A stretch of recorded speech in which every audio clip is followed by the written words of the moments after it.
예, 7위입니다. 유럽 폭염이죠. 사실은 이 뉴스에 대해서 뭐 지나가는 뉴스로 이렇게 나오다 보니까 이 폭염에 대한 감이 별로 없을 수도 있습니다. 굉장히 심했어요. 문제는 이제 에너지 감축되면서 에어컨을 이렇게 돌리게 되고 시원하게 있어야 될 텐데 원래 영국이나 프랑스 같은 경우는 서한해형성 기후입니다. 서한해형성 기후의 특징이 뭐냐면 우리나라처럼 더울 때 엄청 덥고 추울 때 엄청 더운 이렇게 연교차나 일교차가 그렇게 크지 않는 곳에 해당했었거든요.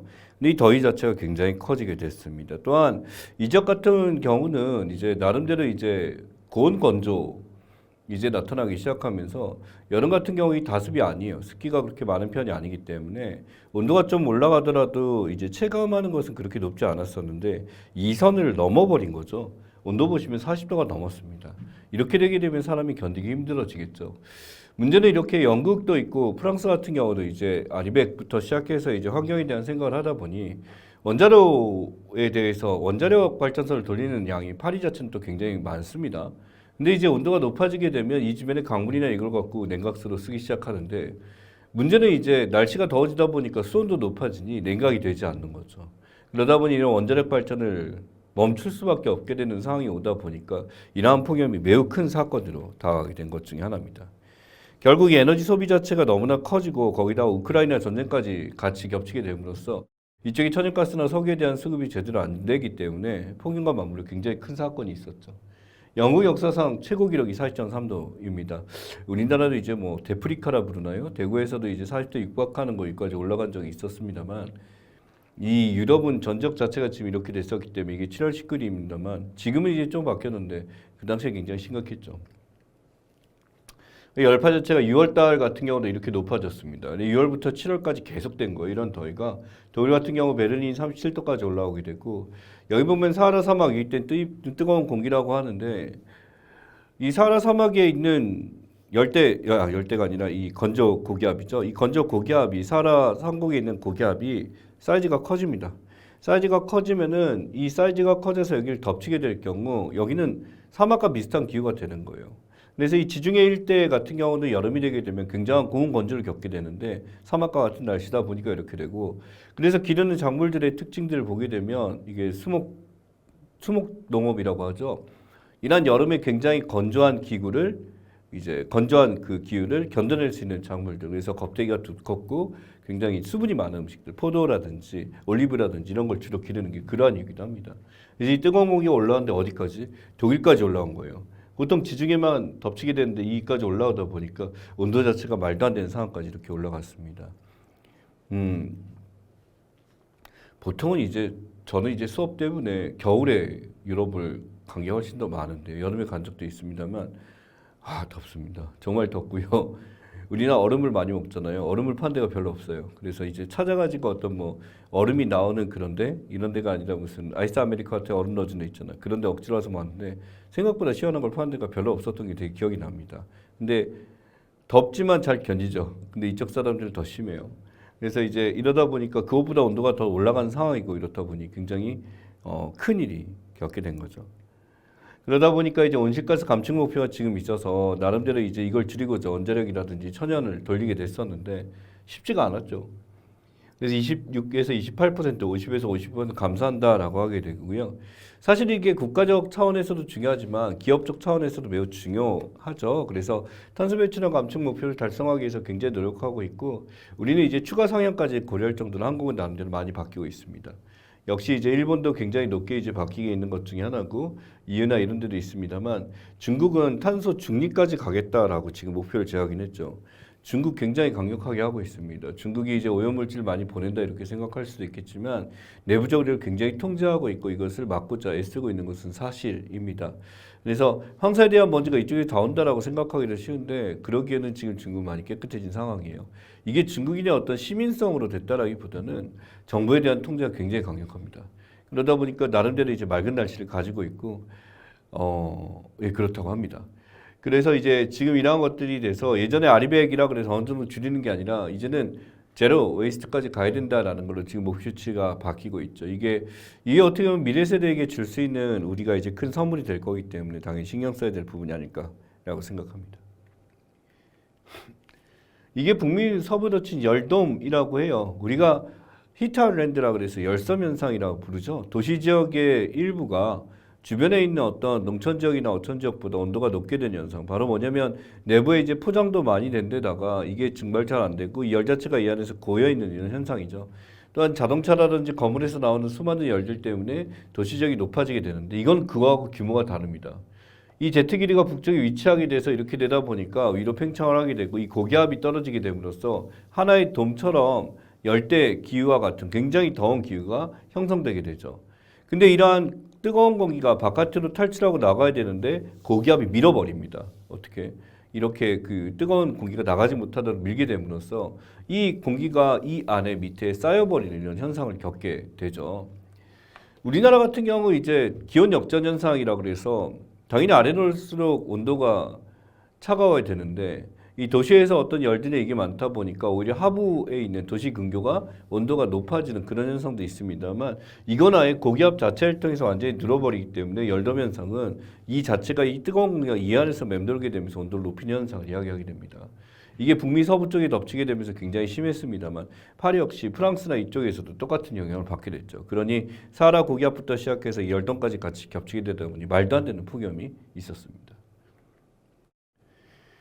자, 초등학교 입학 연령 앞당기겠다라고 해서 입학 대상자를 바꾸려고 했었죠. 그러다 보니까 입학 대상자에 대해서 이제 나중에 가게 된다면 2020년 7월 11일생에서 이런 식으로 6개월씩 땡기거나 이렇게 돼서 이제 입학 연령을 하나씩 땡기겠다. 나이가 이제 좀 더 어릴 때 초등학교를 집어넣게 함으로써 일종의 보육 문제에 대한 전환입니다. 이제 보육이라는 게 학교에서 이루어지는 게 있는데 학교를 좀 더 빨리 보내게 됨으로써 이러한 보육에 대한 어떤 먼저 하겠다라는 걸 이제 보여준 거죠. 문제는 이게 전혀 공론화되지 않았다라는 겁니다. 정부를 통해서 갑자기 쏟아져 나온 말이기도 했고요. 또한 이제 바뀐 교육부 장관에 대해서 제대로 된 청문회가 시행되지 않은 상황에서 그냥 통과를 시켜버리다가 결국 이제 옷 벗고 나오게 되고 지금은 공석으로 남아있는 자리죠. 그 교육부 장관의 어떤 실각과 함께 같이 이 개편안도 사라졌다. 학제 개편안도 사라졌다라고 보시면 됩니다.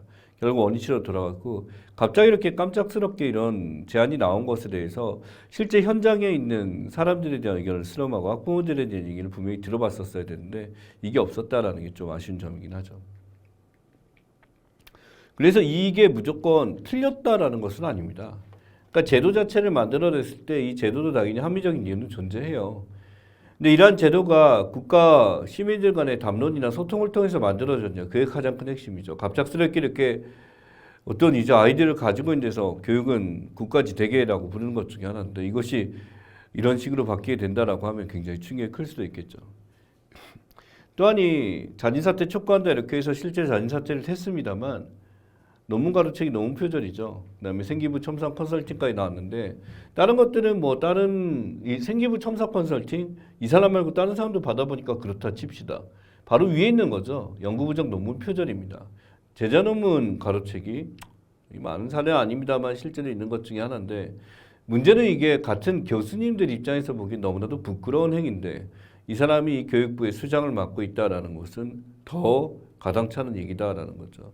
그래서 실제로 이제 같은 교수진들 입장에서 굉장히 여기에 대해서 불만 많이 토로했었던 것 중에 하나고 결국 여기서 공정성상 장본인이 여기는 것은 안 된다라고 해서 더불어민주당 입장입니다만 사실은 이거는 이쪽 국민의힘 입장에서도 굉장히 참 씁쓸한 것 중에 하나였죠. 결국 사퇴를 했습니다. 우리나라 교육 이제 돌아가신 분입니다. 엘빈 토프러라고 하죠. 미래학자라는 분도 우리나라의 모든 것이 진보적이고 빠르고 미래에 대한 대비가 잘 되는데 유일하게 이 파트만큼 10점을 줬어요. 빵점 없습니다. 그 사람 10점이 제일 낮은 점수인데 이유가 뭐냐 했던 어떤 가르치는 내용이나 기타 등등에서 미래의 것을 보여주지 못하고 과거에 있는 것을 답습하는 데 멈춰져 있다. 그리고 너무나 보수적이다. 라는 얘기에 대해서 지적을 했습니다. 그러다 보니 정책을 자주 바꾸는데 이 정책이 안정화되지 않죠. 자주 바뀌는 교육 정책. 무엇을 쫓아가야 되나. 우리나라 국민들, 학부모들 입장에서는 가장 불만인 게 이겁니다. 수능 제도나 기타 등을 뽑는 제도도 눈만 감으면 그 다음날 바뀌어 있고 무엇에 대해 대처해야 되냐라는 거고요. 정책 자체가 잘못됐기 때문에 바꾸는 건 맞지만 또 너무 바뀌는 것도 문제가 된다라는 것도 있고 학부모들 교육열 상상을 초월하죠. 그러니까 한국 부모들의 어떤 교육열에 대해서는 말로 더할 필요가 없을 것 같습니다. 물론 이전에 비해서 조금 떨어진 경향도 있습니다. 코로나는 특수적 상황도 바뀌어놨었고 예전에 대해서 이제 자식들의 공부에 대해서 보는 관점이 조금은 바뀌기 시작했어요. 왜냐하면 부모들의 세대가 변화했기 때문이지. 하지만 이러한 것들이 자식을 위해서인지 아니면 본인이 경쟁을 하고 있는 것이 아닌지 한번 생각해 볼 필요가 있습니다. 또한 대통령 장관 못 믿기도 하고 학교 교사를 못 믿는 경우도 있죠. 이런 학교 교사에 대해서 불신은 과거에 컸었습니다만 최근에는 조금 바뀌었습니다. 많이 떨어진 거고요. 기타 같은 경우도 있습니다. 자, 북한 어민 북송이 3년 전에 있었는데 여기에 대해서 문제가 됐었죠. 간첩으로 판단하고 이제 북송을 시켰던 사건입니다. 선원 19명이 출항해서 나오게 되는데 3명이 남원에서 실명 사례는 김책함이 복귀를 하게 됐고 CC는 북한 땅은 체포. 그러다 보니까 이게 남아있다가 해군과 하게 되죠.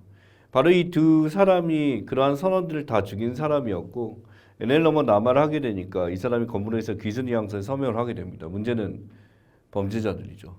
그래서 이런 범죄자들에 대해서 본격 조사를 하게 되고 북한의 추방의사 전달을 했습니다. 그래서 다시 돌려보내게 되고 그쪽에 북송을 하게 돼서 인계를 했습니다. 결국 그쪽에 엄청난 사고를 쳤던 사람들이 이렇게 오게 된 거죠.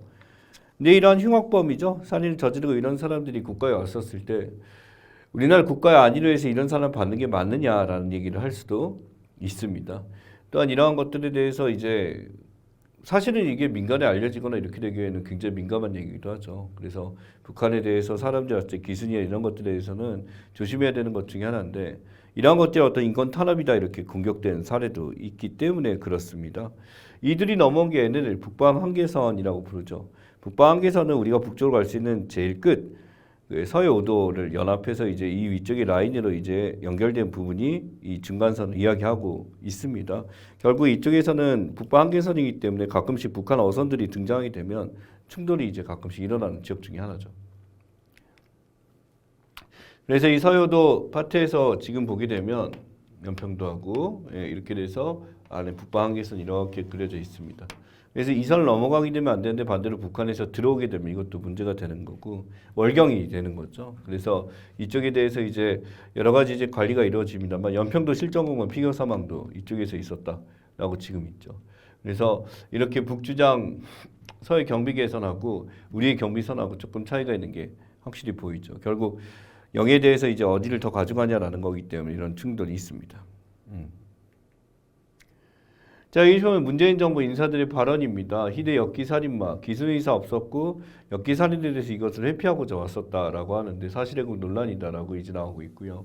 통일부 장관한테 죽더라도 돌아가겠다는 짓을 했다. 그가 기순하겠다는 의사를 밝혔다라고 얘기한 거죠. 근데 이제 그렇지 않았다라는 말이 나오게 됐고 무죄로 풀려나 대한민국은 버젓이 살아가게 된다. 그냥 오게 되면. 그래서 이거 안 된다라고 했는데 재판도 없이 무죄를 예단했다라고 지금 하는 거죠. 그래서 이제 재판이 있으면 이들이 이제 처벌당할 수 있었을 텐데라고 판단하는 경우도 있고 어쨌든 기순 의사가 있는 북한 사람에 대해서 이 사람이 어떤 범죄를 저질렀다 이것은 무관하게 그 나라의 상대방의 나라의 보편적 우회 조건으로 보호해 준다라는 것은 기본적인 이제 외교적 서약이 있는 것 중에 하나죠. 그러니까 이들이 와서 우리의 막 살인 저지르고 나쁜 짓 하지 않겠다라고 하는 박기환의 원칙이긴 합니다만 한편으로 북한과의 관계에 대해서 이들을 받고 이렇게 하는 것이 맞을까라는 생각도 할 수가 있는 거죠. 자, 대형마트 의무화 폐지 논의에 대한 엇갈린 시각 나와 있습니다. 전통시장 입장에서는 대형마트가 휴무일 때, 그때만큼 대목일 때가 없다라고들 얘기를 하죠. 그래서 의무협 때 전통시장 활성화라고 하는 거에서 그렇지 못했다라고 하는 거. 한편으로 전통시 생존할 수 있었던데 여기서 잠깐 고려해 본다라고 한다면은 과연 전통시장이 지금 죽어가고 있는 이유가 대형마트의 영업 때문일까라는 얘기를 할 수가 있죠. 엄밀하게 지금 시장에서 나오는 모든 물건들을 어디서 인터넷으로 다 구매를 할 수 있다는 게 하나의 특징입니다. 또한 과거에는 싸고 좋은 물건을 시장에서 구입한다라고 생각을 했었는데 생각만큼 그게 아니다라는 견해도 있는 거죠. 이거는 우리가 어떤 물건을 판단할 때 이거에 대한 시세를 제대로 판단할 수 없어서기도 하고요. 또한 시장에서 갖고 있는 어떤 비위생적인 상황이나 이런 것들, 또 발품을 팔아야 되는 거, 주체가 안 되는 거, 이런 편리하지 않은 것에 대해서 우리가 단지 레트로적인 감성으로서 거길 가는 것도 문제가 된다라고 하는 것이 의무화 폐지 찬성에 대한 입장입니다. 상생으로 가야 된다라고 하고 소비자들 선택에 대해서 대형마트 소비 휴일밖에 못 가는 사람들 이겨줘야 되고 주요일 50일 이상 근무가 지켜지면 상관없고 지역 경제 활성화된다. 경제적 얘기에 대해서 얘기하고 있죠. 여기서 대형마트 노동자 입장에서는 쉬고 싶다라고 얘기를 한대요. 그러니까 휴무가 있는 것이 더 낫다라고 지금 하는 거죠. 다음 마지막에 대형마트 주말 배송 제한한다라고 하게 되는데 이커머스 중심 다 바뀌었는데 이건 아니다. 그럼 이커머스만 이득을 보게 되는 거고 대형마트의 휴업이라는 것이 이커머스에 이득을 주는 거냐라고 판단할 수가 있게 되죠. 반대입니다. 전통시장 입장이죠. 골목상권 경제력을 위해서 필요한 규제 이건 있어야 된다라고 하게 되고 소비자 선택권 전통시장 죽으면은 선택권 준다라고 했었죠. 또한 대형마트 노동자들 입장에서 월 2에 보장되던 가족과 함께하던 시간이 뺏긴다. 그래서 일할 시간 줄어드는데 더 뽑아야죠. 이렇게 된다라기보다는. 그래서 전통시장에 대한 보호에 대해서 저도 뭐 전통시장을 싫어하지는 않고 합니다만 최근에 가기 힘든 게 이제 아이 낳고 하다 보니까 시간을 내서 내가 그런 게 아니라 빨리 골라서 해야 되는 거죠. 할 게 많아지다 보니까 이제 저도 소셜 커머스를 많이 이용하게 됩니다. 쿠팡이라고 하죠. 그래서 여기 보시면 이렇게 이 소셜 커머스들 나와 있는데 실제로 이제 우리가 경험해야 될 게 이런 소셜 커머스가 우리 그에 대한 견제가 아닐까라고 합니다.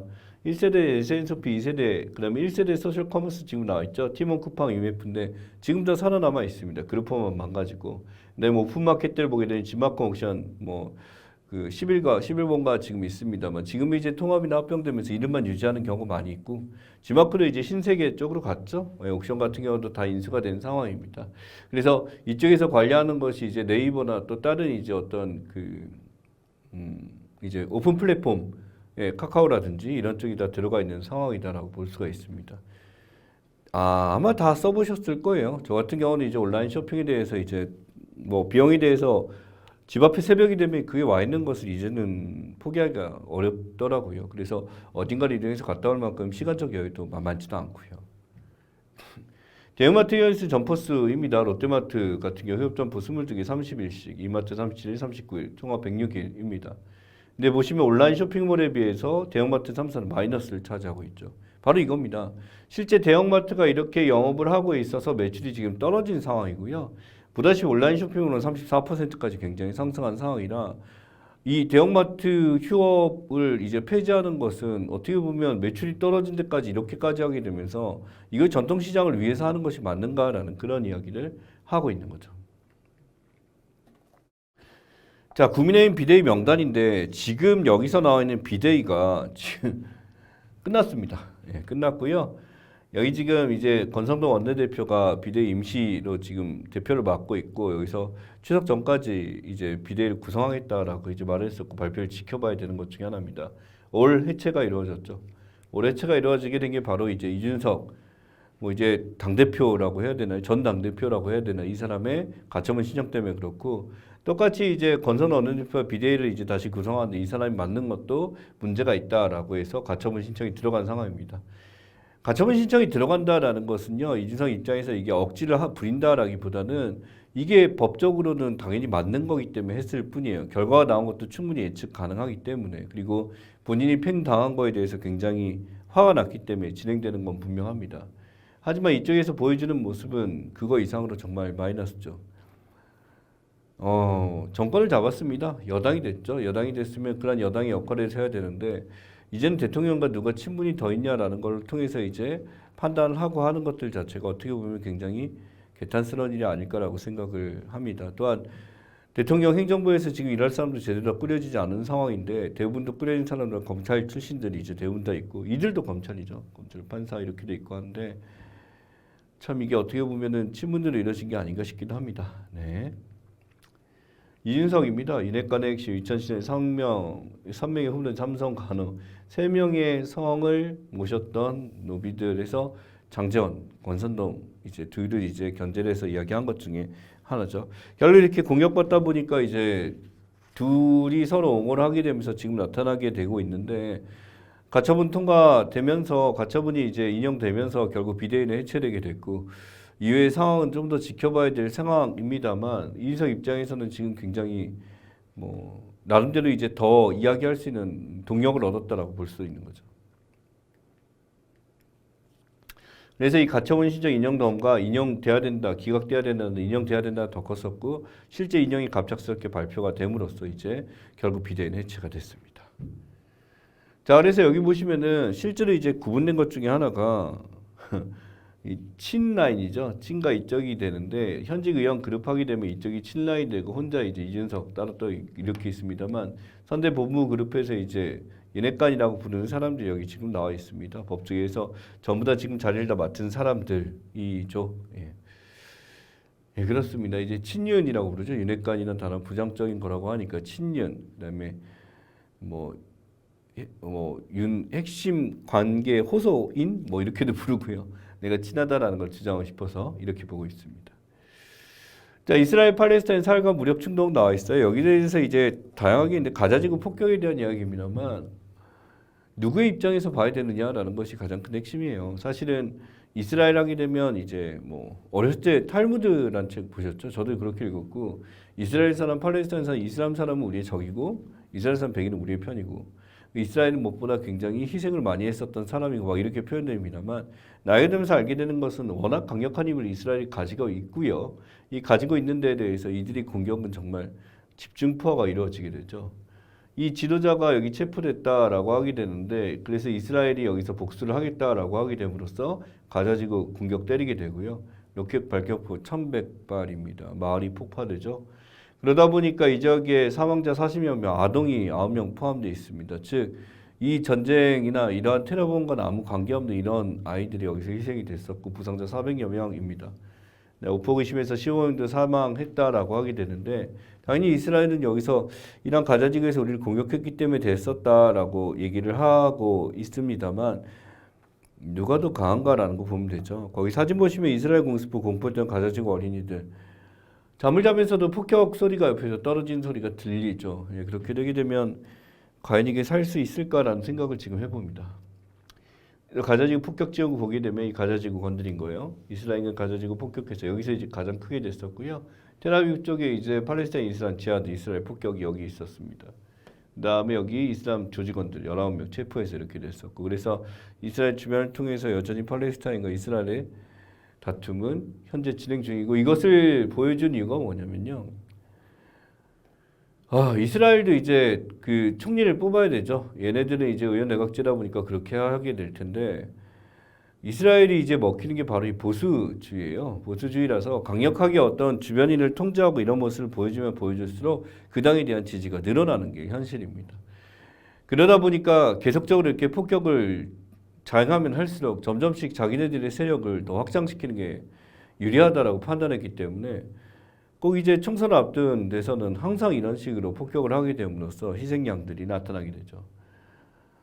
비단 이거는 모든 나라들이 다 쓰는 방식 중에 하나입니다만 그렇게 해서 이렇게 일반 무고한 아이들이 죽게 되고 시민이 죽게 되는 것은 막았어야죠.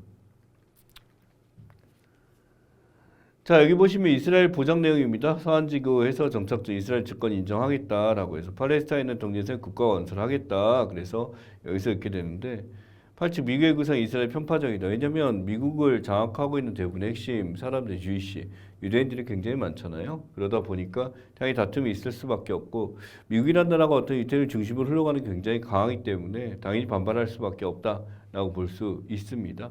그래서 이 서한지구에다가 이스라엘 주권 인정하겠다라고 해서 일정에 동결하겠다는데 팔레스타인이 요구하는 건 가자지구 포함해서 이 지역까지 요청하고 있죠. 자, 현재 주택으로 이상이 바로 첫 주택 공급 대책을 발표했습니다. 그래서 이 주택 공급 대책에 대해서 민간 신탁으로 도시혁신 계획구역 한 다음에 이 지역에 이제 청년 주택이나 이런 것들을 많이 만들어 주게 되면서 합니다만 청년만 챙겨주냐 이런 얘기도 나올 수 있죠. 항상 나오는 얘기입니다. 사람들이 가장 요구하는 게 뭐냐면 시설이 양호한 집, 더 양호한 집 이렇게 합니다. 직주 근접입니다. 이제 역세권이라고 하죠. 내가 지금 직장과 조금이라도 가까이 갈 수 있는데 또는 직장 바로 앞에 사람들이 구하고 싶은 게 굉장히 강조돼 있죠. 그래서 일을 할 때 좀 더 가까운 쪽으로 하는 게 매우 중요하다라고 하고요.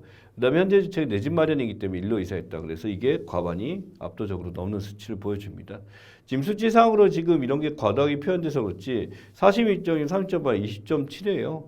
진짜 이게 다수를 차지하고 복승답이 가능하기 때문에 이렇게 됐습니다만 시설과 직주 근접, 내 집 마련까지 굉장히 중요한 교통이 편리한 지역, 직주 근접과 매우 유사하죠.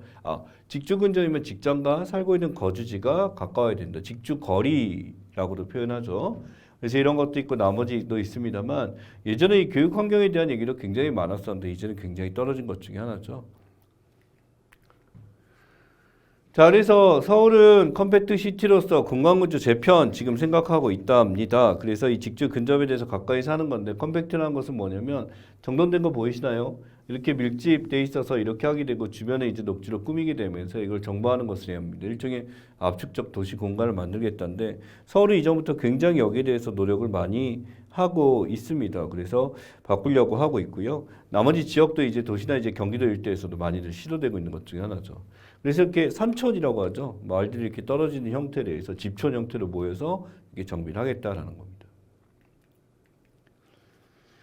자, 여기다가 이번에 보급되는 것들에 대해서 하자면 2027년까지 해가지고 보급되는 거 112, 158만 해서 지금 이 정도까지 보급을 늘리겠다라고 하는 겁니다. 이게 지금 윤석열 정권에서 지금 더 늘리겠다는 게 이전보다 훨씬 더 많은 공급을 하겠다라는 거죠. 그래서 이러한 정비 사업이나 기타 등을 했을 때 토지 임대에 대해서 결국 이러한 것들을 투자함으로써 사람들에게 집을 가지게 해주겠다라는 거고 위에 보시면 이제 수치가 조금 다릅니다. 그래서 이때 지금 할 수 있는 지역에 다 하겠다라는 거죠. 이게 청년 원가 주택입니다. 보다시피 청년들이라고 나와 있는데 5년간 30만 원 무주택 청년층이에요. 우선 주택이 없어요. 청년층에 내리고 LTV 80% 적용하겠다. 장기 보기 제공하겠다. 그래서 입주 5년까지 전매 제한 하게 됨으로써 당연히 여기서 거주를 해야 되고요. 나중에 매각 정부기관에 하게 된 시세차익이 70%까지는 확실히 보장이 돼요. 그러니까 값이 떨어지더라도 이 가격은 확실히 보장해 줄게 라는 약속인 거죠. 그래서 이 30만 구 공급하겠다라고 한 거고 역세권 첫 집 나와 있죠. 역세권이라는 거. 내가 여기서 가까운 집을 얻는 거에 대해서 20만 가구 주겠다라고 하는 거 지금 약속을 했습니다. 또한 신혼부부 청년일자 LTV 80%죠. 본인이 이제 갚을 수 있는 여력 중에 이제 80%까지는 대출을 받게 해줄게라고 하는 거니까 지금 하게 되는 거고 이제 일기 세도시 재건축 리모델을 통해서 부지 마련하고 지금 계속 짓고 있습니다. 이런 건 잘못된 게 당연히 해야 되는 거예요. 그래서 모두에게 집을 다 줄 수는 없죠. 모두에게 집을 다 줄 수 없는데 본인이 여기 혜택들이 잘 파악하고 이러한 조건들을 잘 활용해야 됩니다. 청년원가 역세권 첫집 공급인데 주변 시세 70% 이하 수준입니다. 그래서 70% 이하 수준이지만 70%까지 보장을 해주는 게 원칙이고요. 7년 후 해서 신혼부부나 주택 구입자까지 지금 있습니다. 그래서 생애 최초 주입구역자 만약에 7년 후 신혼부부긴 한데 여기서 만약에 주택 구입 해버렸으면 안 되고 또한 이제 19세 청년 같은 경우 여기에 들어가는 것 중에 하나죠. 그래서 여기 보시면 월평균수는 140에 160% 이하가 돼야 됩니다. 그래서 퍼센트 자체에 대해서 월평균소득 100으로 따졌을 때 이게 넘어가면 절대 안 된다라는 거고요. 상기 신도시나 이런 데 쪽에 이런 들어가기 때문에 차후에 이제 이 집은 올라갈 거야 처음에 나왔을 때 했습니다만 최근에 이제 집값의 하락세가 굉장히 가파르고 어디까지 갈 건가 말이 지금 나오고 있죠. 물론 이제 하방으로 그렇게 금방 떨어지기는 쉽지 않습니다. 집값을 방어하는 게 집주인들이죠. 그러니까 이러한 경직에 대해서 분명히 나타나게 될 겁니다만 이런데 이제 집이 공급될 것까지 고려하다 보니까 그게 반영돼서 지금 떨어진다라고 볼 수도 있습니다. 자, 의료비 지출입니다. 지불 시스템 개선에 대해서 얘기하는데 이게 지금 나와 있는 거에 대해서 지금은 진료비 지불 제도에 대해서 나와 있죠. 행위별 수가제라고 합니다. 진료행위 하나하나마다 가격 책정을 지급한다라고 해서 이게 짧고 빈도가 많은 것을 치료하게 되고 당연히 이제 오래 걸리는 수술보다는 짧게 그냥 판단할 수 있는 것에 훨씬 더 관심이 많아지게 되겠죠. 그 다음에 포괄수가제입니다. 질병분야 미리 책정된 진료비가 있어서 어떤 질병으로 왔냐라고 판단이 되면 거기에 대해서 이제 맞는 진료비가 책정이 돼서 나타나게 되는 것을 이야기하고요.